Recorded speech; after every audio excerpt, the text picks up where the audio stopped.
Advanced technology సెంటర్లుగా తీర్చిదిద్దియాల మన పిల్లలకు talent పెంచాలి, సాంకేతిక నైపుణ్యం పెంచడానికి ముందుకెళ్తున్నాం.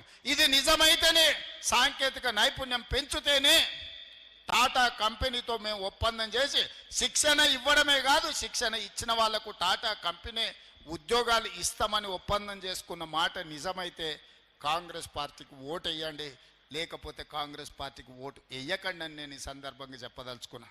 అదేవిధంగా మన పిల్లలలో టాలెంట్ పెంచాలని యంగ్ ఇండియా స్కిల్స్ యూనివర్సిటీని ప్రారంభించి ఈ దేశంలోనే ఎక్కడ లేని విధంగా పబ్లిక్ ప్రైవేట్ పార్ట్నర్షిప్లో యూనివర్సిటీ చైర్పర్సన్గా Mahindra group of companies Anand మహీంద్రాను చైర్మన్గా పెట్టి పెద్ద పెద్ద కార్పొరేట్ కంపెనీల డైరెక్టర్లను బోర్డులో పెట్టి వేలాది మంది తెలంగాణ విద్యార్థులను అందులో చేర్చి వాళ్ళకి శిక్షణ ఇచ్చి వాళ్ళకి ఇవాళ ఉద్యోగాలు ఇవ్వాలి అని మనం ప్రయత్నం చేస్తున్నాం.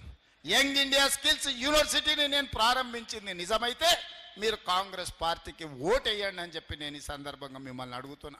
ఇదే కాదు, 140 కోట్ల జనాభా ఉన్న ఈ దేశం